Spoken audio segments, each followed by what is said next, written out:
नमस्कार मु मोनालिसा स्वागत करुछि आपण माननकु आम कृषि आउ एक सुंदर अध्याय को जदि आपण कखारु चाष बा माखन चाष करिया पई चाहुचंती ताहले जनवरी मासरे ही आपण एही कखारु चाष बा माखन चाष आरंभ करंतु। अल्प पैसा इन्वेस्ट करी किभଳି भाबरे आपण अधिक रोजगार करि परिबे आज केवल कखारु चाष विषय रे आमे आलोचना करिबा। जदि आपण माननक पाखरे आम कृषि एही भिडियोटी प्रथम थर पहुंची समस्त को अनुरोध भिडियोटी प्रथम रु शेष जाए देखिबे एवं आम कृषि यूट्यूब चैनल को सब्सक्राइब करिवे।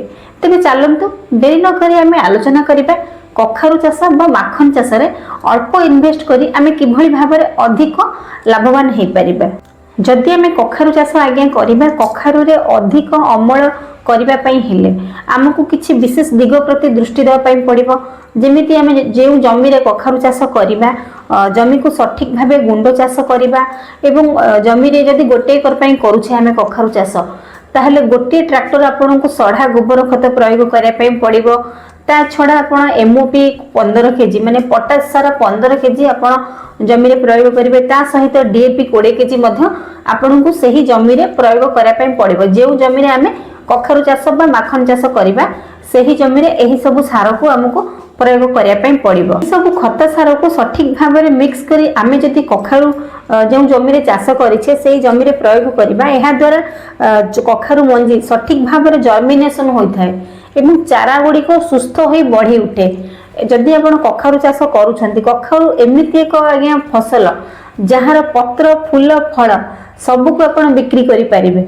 आपण चाहिए देसी कखारु चाष करि परिबे आपण जदि चाहिबे हाइब्रिड कखारु मध्ये चाष करि परिबे। बिहन आज्ञा आपण समस्त चाष करूछंती तेबे चलंतु दुई तीनटी हाइब्रिड बिहन किस्म विषय रे जानिबा।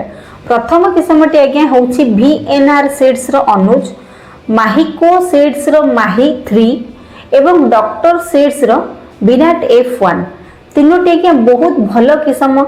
आपण एही तीनोटी भितर जेकोसी गोटे किस्म आपण आपनक चाष जमी रे चाष करि परिबे। जदि आपण कखारु बा माखन चाष करिया पई चाहुचंती ताहले आपण अनुज वेराइटी प्रयोग लगै परिबे किंबा आपनकर माही 3 वेराइटी मध्ये लगै परिबे। ता छडा विराट F1 मध्ये लगै परिबे। बहुत भल किस्म गुडी को आज्ञा निश्चित भाबरे आपण आपनक चाष जमी रे थरे परीक्षामूलक भाबे व्यवहार करंतु निश्चित भाबरे सफलता पाइबा। जदि सठिक समय रे सठिक प्रणाली सठिक खत सार प्रयोग करिबा निश्चित भाबरे आमे अल्प खर्च करी अधिक रोजगार करि परिबा। कखारु आज्ञा बहुत भल फसल। आपण कखारु चाष करूछन जदि धान काटी सारी लेनी जदि फांका जमी आपनकर अछि किछि चाष करिवे बोली भाबी नाते ताले सही जमी रे आज्ञा कखारु चाष करंतु निश्चित भाबरे लाभवान हेइ परिबे। आशा करूछि कखारु बा माखन चाष उपरे एही छोट भिडियोटी आपण माननकु भल लागिथिबो। जदि भल लागिथाय आम कृषि यूट्यूब चैनल को सब्सक्राइब करिवे।